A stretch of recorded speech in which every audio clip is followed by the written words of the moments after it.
Southern Utah.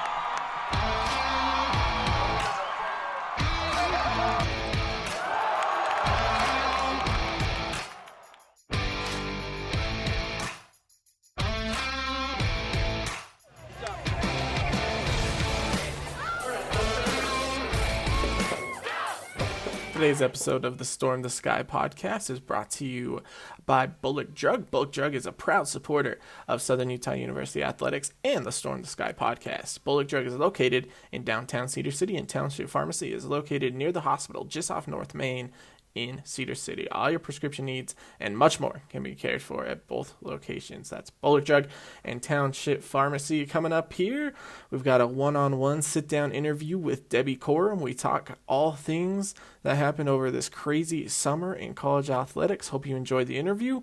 Storm the Sky podcast starts right now. Back rolling here on the Storm the Sky podcast, and we've got a very special guest today, athletic director here at Southern Utah University, Debbie Corum. Debbie, thanks for taking a few minutes and stopping by and talking with us today. It's good to see you, and we're excited to talk with you here. I'm excited as well. Thanks for inviting me. It's been a good week here on campus. The students are all back. School's back in session. We'll knock on wood here. So far, so good. Just how excited are you that the students are able to be back here and doing what they love to do? This is the most amazing thing. There's a song from my day that says, one of the lines says, you don't know what you had till it's gone. And So I think when we didn't have the students on campus last spring, at the end of the spring, and then through the summer, it's been definitely something very exciting to see them coming back on campus. And I think there's just, it's exciting every fall, and I just absolutely love it. But this year, it's a little more special than normal. We had a great conversation with Dre Marine and Morgan Alfaro on our first episode, just talking about everything that happened back in March. But I'm sure everybody in T-Bird Nation would love to hear from you too. Just going back to March a little bit, and leading up to the Big Sky tournament and its inevitable cancellation, and then everything kind of just going from there. Kind of, what do you just remember from that time period, from that stretch of time? My goodness. Well, I remember, we're there at the games, and of course our number one focus was winning. We were paying attention to the winning, and our women had done really well, but then they had been eliminated, and then our men were doing well, and we just felt like they had, you kind of always have a bad game oftentimes in a tournament, and we felt like we had our bad game behind us. So there was just a lot of feeling of emotion and excitement and optimism that our men were going to keep going throughout the tournament. And then, we had these little news things, and it was a lot coming from the arena people, the ushers and people like that were telling us things that were going on in other parts of the country. And Idaho at that time, Boise was doing really well, didn't have any numbers, but we started doing the hand sanitizing and washing the hands and all that kind of thing. And we really thought we were going to be able to keep going with our tournament. And there was some speculation that we might have to have fans, no fans, but that we were going to be able to keep playing. And so I think it was Wednesday night, and we were actually at an alumni event in Boise with our SUU alumni, which was really fun. And the news came out while we were at that dinner that Rudy Gobert had, tested positive for COVID-19. And I remember President Wyatt looking at me, just staring at me, and I could tell with no words being spoken, his look was like, oh, we might be in trouble finishing this tournament. So President Wyatt, I really appreciated him. His desire was for us to continue playing, even if we did not have fans. And so the next day, the presidents of the Big Sky met, and they voted to continue playing without fans. And then 15 minutes later, they were still in the meeting discussing how they were going to do that, and some news came to them that made them change their minds, and it was basically other conferences canceling their tournaments altogether, and some of the news right at first. So in 15 minutes time, we went from continuing to play to not playing. And so he notified me right away. And so I of course contacted the coaching staff to let them know we needed to have a team meeting so that we could tell the team. And as we were waiting to congregate for the meeting, President Wyatt actually walked into our hotel room, finished from his president's meeting, and I asked him if he would like to be the one to break the news to the team, since he was the one that was in the room voting and he could answer questions instead of coming through me.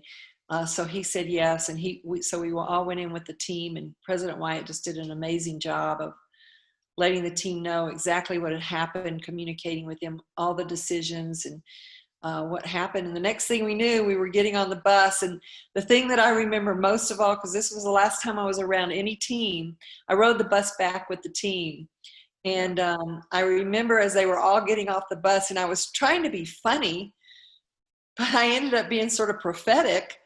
I said, "Everybody buy toilet paper on the way home." Oh my goodness. Yeah. That was kind of the last thing I said to them. And that's what I remember. I think about that all the time, that, that I could have said maybe something a little bit more encouraging, but that was my attempt at being funny and giving some, it was a very sad ride home. Yeah. The ride home, if you'll remember, Bryson, because I think you were there. Oh no, Yeah. you weren't. Yeah, you were. Yeah. Just full of phone calls for me. I was mainly on the phone with BYU almost the entire trip, trying to decide whether we were going to be able to play our have our gymnastics meet with them, their home meet. And that news kept changing. They kept telling me, "We're going to do this. We're going to do this. We're going to do this." And then all of a sudden I got a phone call that just said, "No, we're not. We're not going to be able to do the BYU SUU gymnastics meet." And so then it was relaying that message to Coach Bauman. So it was a sad day, because when you're telling coaches and athletes that they're not going to get a chance to compete after they've worked really for months really hard, and when you think about it, really years, for those moments, and you're telling people that they're not going to have an opportunity, it's you think of the seniors most of all, but it was just a really sad day. But we're back on campus, and with the anticipation that we're going to have competition this year, and so we survived that, and we're back thinking positively again. Taking a quick break here to tell you about Pallet Bakery. Pallet Bakery is a proud sponsor of the Storm the Sky podcast. Pallet Bakery and Ice Cream Parlor offers special promotions to SU students and staff. Just show your school ID for buy one, get one half off. Pallet Bakery is located at 255 North Main Street, across from Main Street Park. Once again, Pallet Bakery, a proud supporter of the Storm the Sky podcast. Absolutely. As I've talked with my family and friends about it, one of the things I tell them is one of the first moments it became really real for me was before everything got canceled, just talking with you, and you were, trying to decide if you were going to go to the games or not. And I was like, wow, if Debbie's going to miss games for this, maybe this is a lot bigger deal than we were thinking it would be at the time. It was. I'm in the age group that was considered high risk, and at that time we were coming back and saying, anybody in my age group needed to really stay away from the arena. And so I went to the doctor, the team doctor that was there for the Big Sky, and asked him, what his recommendation. I said, "What do you think I need to do?" And he said, "You need to stay away." And he said, "I would too," because he's in the same age bracket. And he said, "I would too, except that I can't. I've got to be here for the athletes." So I thought, my goodness, well, if it helps them continue to play, I'll stay away. If exposure to me would cause them to cancel games for my team, then I'll sacrifice. And that's what I was thinking. But yeah, I think that, and at the time, I mean, there's still so much uncertainty, but when you remember back to that March 10th, 11th time, nobody really knew much at all about how this was going to be, was going to be spreading or what was going on. So I didn't want to put our team at risk, because of me. So that's why I was thinking that way. Yeah. As an athletic director, kind of talk me through the following weeks. Obviously, your staff all of a sudden isn't in offices. Everybody's working from home. The coaches are kind of scattered, through either the city or the state or the country in some cases. Just kind of, what was that like for you those following weeks, trying to keep everybody on the same page and keep everybody connected? Yeah, it was, we really were working hard.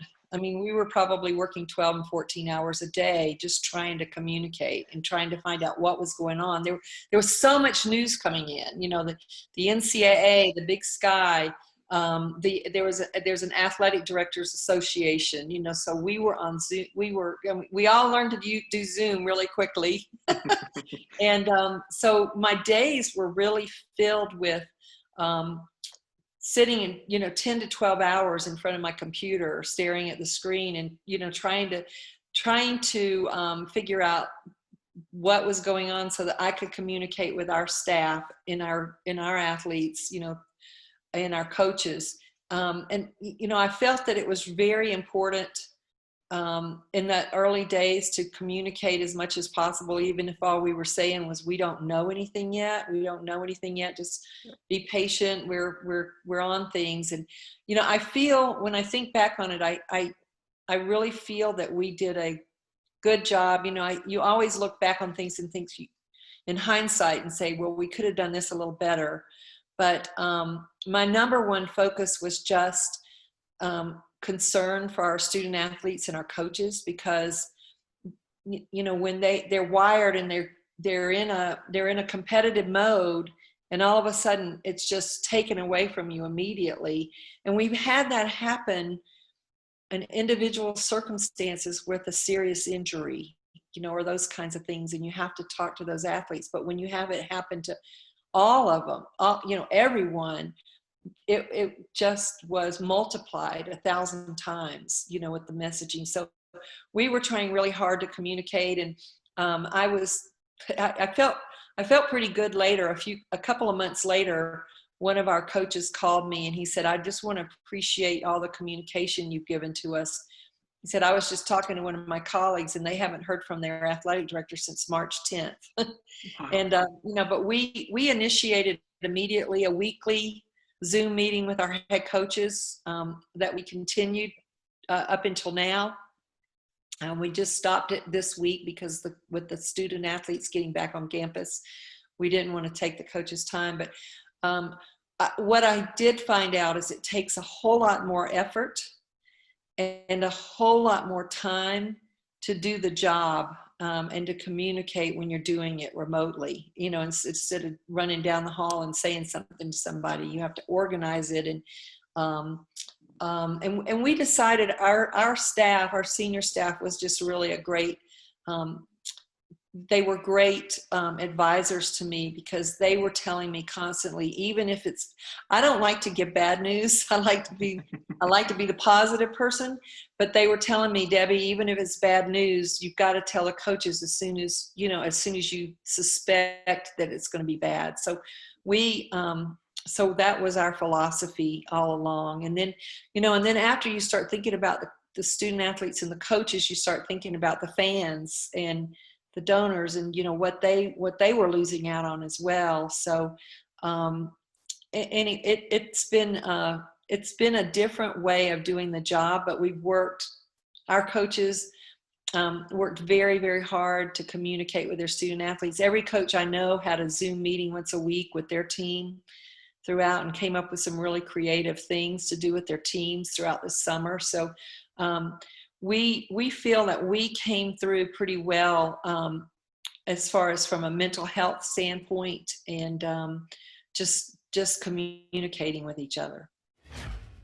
Taking a quick break here to tell you about Pioneer Floor Coverings and Design. Pioneer Floor Coverings and Design Center is the premier flooring provider in Southern Utah. Stop into their Cedar City store located on Sage Drive to find amazing prices, unique design options, and incredible service for all your flooring needs. Pioneer Floor Coverings and Design, a proud supporter of the Storm the Sky podcast. And now back to the show.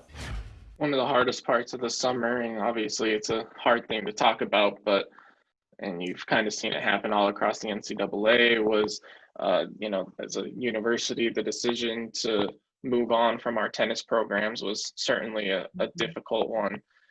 Just kind of from your perspective, going through that process, how challenging was that to have those conversations with those coaches and those athletes? It was really ironic for me and difficult for me because I ran all the tennis championships at the SEC for 18 years, both, the men and women. And tennis was kind of one of my sports that I felt really close to, and have a lot of relationships with coaches all throughout the country, with tennis coaches. And so I think on a personal level, it was really a little bit more difficult for me than it would have been otherwise. And I just love the sport of tennis. But we, the issue that we had, and we actually fought this about 4 years ago with the Big Sky. The Big Sky has a policy that in order to sponsor tennis, you have to have an indoor courts. And we had been using indoor courts in St. George for a while, and then those people that own those courts decided to turn them into a volleyball basketball center, and so we lost our indoor courts that we had been using. And we don't have the resources to build an indoor court here in Cedar City.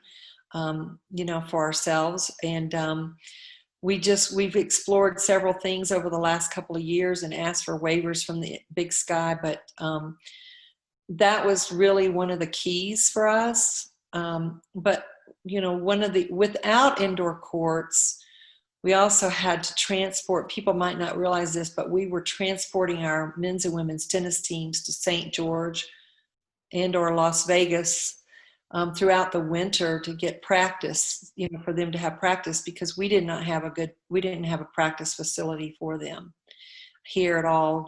There was no place for them to really, we didn't have any, they couldn't use the multi-purpose gym really, to play tennis and those kinds of things. So really it came down to the fact that we couldn't do this right.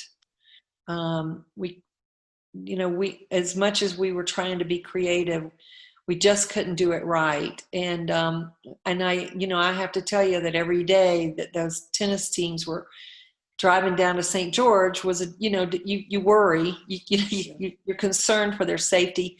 Plus it just took a lot of extra time for them to do that. And so when we looked at the situation, we just didn't think it was what we really wanted to provide to the student athletes here. And when President Wyatt and I talked about it, there weren't too many reasons. When you think, okay, what are the reasons to keep the sports? There weren't a lot of justification to keep it, under those circumstances. So that was very difficult.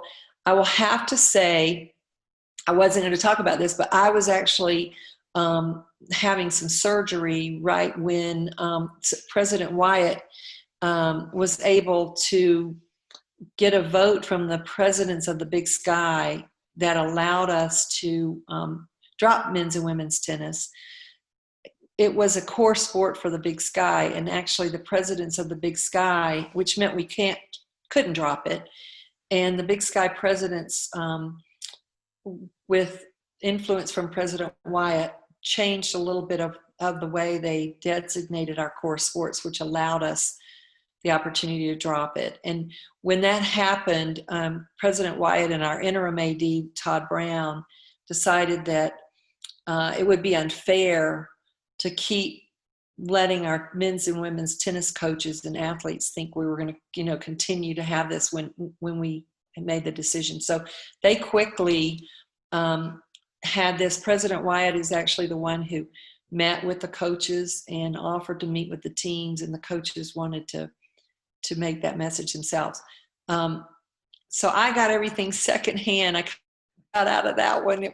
I felt really badly. Wasn't involved there, but of course I reached out to the coaches once I could, and they understood the reasonings, and everything was really well done. President Wyatt and Todd did an amazing job with the whole messaging, and everything seems to have been going okay with it. Taking a quick break here to tell you about Jimmy John's, one of our sponsors here on the Storm to the Sky podcast. Jimmy John's is a proud supporter of SU Athletics. Get Freaky Fast sandwiches today by ordering online or with the app for Freaky Fast delivery, or visit them at 1001 West 200 North. That's Jimmy John's right here in Cedar City, a proud supporter of the Storm to the Sky podcast. And now back to the show. When you kind of look across the NCAA, and it continued to happen this week, all these programs having to cut these programs, cutting programs, not great word usage by me, but you know what I'm saying. Do you foresee this as a permanent thing that will happen? Like I look at Stanford, and they cut so many programs with storied histories. Do you think these will be permanent changes, or do you think that kind of these schools will weather the storm and bring these programs back in a few years when they're able to? I've been talking to a lot of coaches that are in programs that have made a lot of cuts. I was talking to one of my UConn coaches last week who called me, whose program got cut, and just wanted to talk through it with me. But I think they're going to be permanent. Permanent. I think they're not going to be just for the short term. Some of these programs could get reinstated in a few years, but I think that what's happened through this is that people are taking a really strong, hard look at how we've been doing athletics, and I think a lot of schools are looking at this like, should we be doing something different, to make our program better or more solid or more sustainable.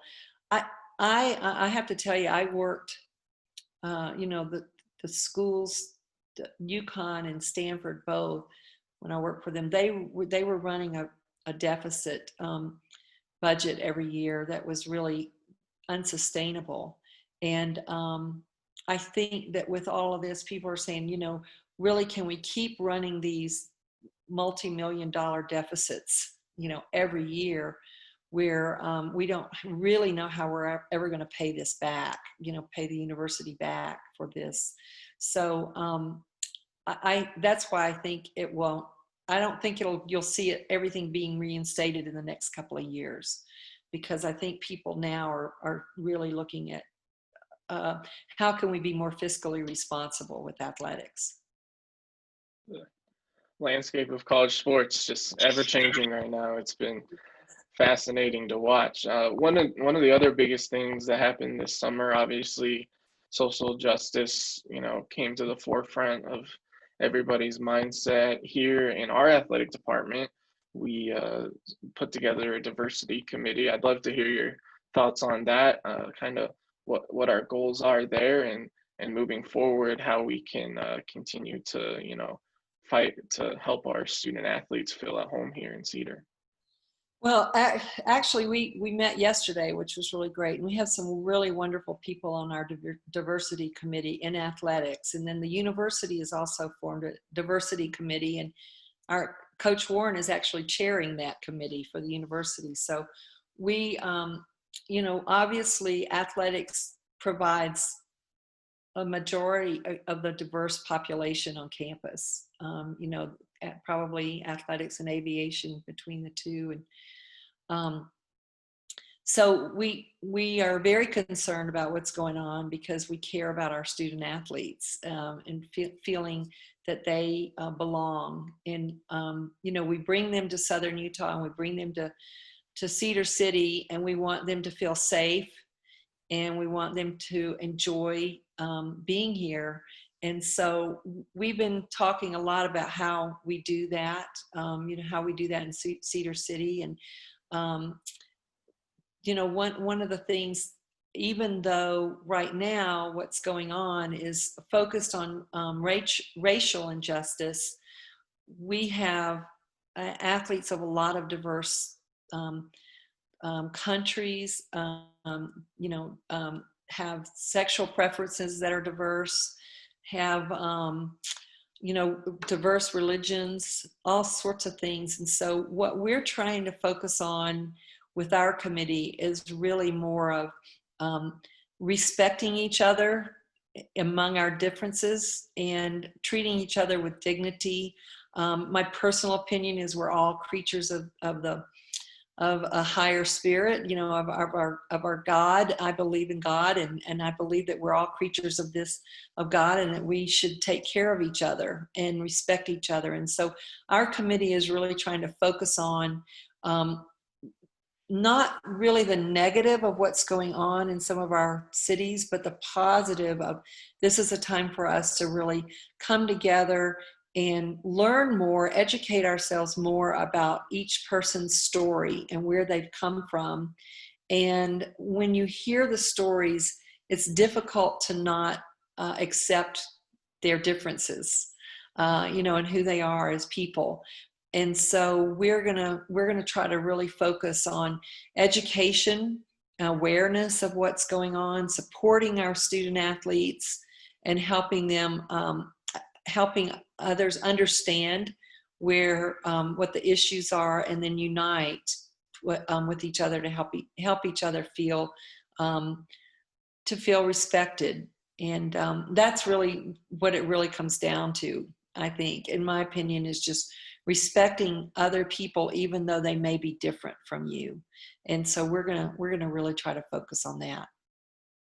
It's been great to see. And you mentioned Coach Warren heading the diversity committee for campus. It really just goes to show just how much more involved athletics is on campus than the normal person might think. Yes. So Yeah. it's really cool to see. Taking a quick break here to talk about Best Western. Thunderbird fans, if you're traveling in from out of town, be sure to book your next stay at Best Western Plus or Best Western Town and Country Inn. Both are conveniently located only a few blocks from campus and offer a 20% SUU discount. That's Best Western Plus and Best Western Town and Country right here in Cedar City. And now back to the show. As we move forward here, Debbie, obviously fall sports at SUU and in the Big Sky all got switched over to the spring. I know we're still trying to work through the details of what exactly that's going to look like, but as you look forward to the spring here, kind of how are you feeling? What are your thoughts about what a football, volleyball, and soccer season look like in the spring? Well, I hope our staff gets a lot of sleep this fall, because we're not going to be sleeping at all. It's going to be fun, vibrant, crazy. And I appreciate you talking about this, because I think there are some people out there who think we've been canceled, and we haven't been canceled. We've just been moved to the spring. So, and people want to know why, and it's really to give us more time to set up testing and protocols to keep our student athletes, coaches, and fans safe. So that's the main reason that it's been switched to the spring. But anyway, yes, we'll be hosting all of our sports in the spring. So we might have a day where everybody needs to bring their picnic baskets, because you might not be leaving campus. We might be having volleyball in the morning and softball in the afternoon, and a football game at night, those kinds of things. So we're waiting. What's going on right now is that the Big Sky has committees that are working on redoing our scheduling for the spring. And there's some institutions that wouldn't be able to host soccer and football on the same day because they use the same field for soccer and football. So even though our spring sports have already been done, they might be reworked as well. So everything's up in the air right now as far as when we're playing, where we're playing, but we know we're playing, and we know it's going to be really vibrant and exciting. And for basketball, what's being discussed right now, and a serious point for the NCAA, is that we would start basketball on November the 25th. And the reason for this is that most of our institutions will be going online with classes after Thanksgiving. Most of the institutions do not want students to leave for Thanksgiving and then come back to campus. So the feeling from the NCAA is that after that time would be a safer time to start basketball on campuses. So we're looking at that. Right now, our gymnastics schedule, since the gymnastics is not part of the Big Sky, hasn't been affected at all. And so we think that gymnastics might be the only thing that's solid right now, that we know when we're competing and who we're competing. That's kind of where we are. And you can imagine what our fall is going to be like, trying to reorganize everything for the spring. So even though we're not competing, our staff will be working really hard this fall to get all that organized. And then obviously our coaches and our athletes are still able to practice. So they are preparing for competitions. So we're not canceled. We're just postponed a little bit. Yeah, it'll be interesting. It'll be a lot of fun. Don't get me wrong. I'm already having fever dreams about 4 event days though. So. But come June, we're all going to need a vacation. Let's put it that way. No, without a doubt. Debbie, one of the things that, you've seen a lot of schools around the country talk about is, how much of a financial impact all of these cancellations and decisions have had on each university. I know you've been working really closely with Casey on our fundraising efforts, and, our coaches are getting involved, and, it's going to be a difficult time, and I don't think there's any real way to sugarcoat that. But, no. Our amazing supporters and donors are going to be the ones that really help us get through this time. It is. And we're very sensitive to the fact that this pandemic has affected a lot of people financially. And so we're not sitting here saying, oh, we're the only ones who need help by any means. That's not what our messaging is. But we have lost a lot of our sources of revenue. We've lost NCAA distribution money that the NCAA provides to us. We've lost guarantee football money from not being able to play our guarantee games this fall, and we won't be able to play them in the spring. We'll only be playing conference games. We're losing money from student fees. We do get money from the university for student fees, and then there's been some state funding, that's also been pulled back a little bit. So with all of that, a lot of our sources of revenue are gone for this year. And as I said, we're not postponed, we're not canceled, we're just postponed. So we still have to maintain our coaching staffs. We still have to provide uniforms and equipment, and we still have our student athletes on scholarship. That would have been unfair to pull that from them. We still have medical expenses, for our student athletes. So our expenses really didn't go away. I was talking to somebody the other day, and they were asking me, they said, well, Shakespeare's been able to do this. And I said, but imagine that Shakespeare had an organization that said, well, you still have to pay all the actors, and you still have to hold on to everything that you're doing. So you can't get rid of staff, and you've got to continue paying everybody. That's kind of where our situation is. So that's why we're a little bit different from Shakespeare, where where a lot of the decisions are being made for us. The NCAA has come out and said, you have to maintain your scholarships. Well, we would have done that anyway, because we're going to do the right thing for our student athletes. But, you don't have these choices. So your expenses have stayed. We are going back through our budget right now and cutting everything we possibly can. But your expenses stay, but your revenue goes away. So that's the main reason why we're calling on our donors right now to say, please help us for this 1 year as much as you possibly can. Dig in to keep us going, so we can stay, viable and continue to support these student athletes, and be okay once we get through this year, that we can keep going. So that's why you're seeing a little bit more requests from us, and we appreciate those of you who've stepped up and helped. And we just, you just mean so much to us right now. I can't even tell you. But we will continue to keep asking for people to do what they can do to help us as we keep going. Well, Debbie, it's been awesome to have you on the Storm the Sky podcast, which is kind of crazy. It's come full circle, because it feels like just yesterday that me and McKay and Taylor hopped on a Zoom call to pitch you the Storm the Sky theme. It's kind of, because it feels like it was just yesterday, and then in the same junction, it feels like it was 3 years ago. So exactly, and we launched that on July 1st, and I remember talking about it early June, I think, or mid-June. Maybe it was even May. It was early May. we started. May. Now that I'm thinking about it, oh my goodness, yes. So, but I love this, and I love our hashtag Storm the Sky, and that's what we're going to try to do this year with all the help from everybody that we appreciate so much. Well, I know you will spend a lot of time watching some football this weekend, so I hope you are able to enjoy that a little bit, get a little bit of football back in our lives. It's nice. My Saturday morning is spent with Kirk Herbstreit. I love College game day. As it should be. All right. Okay.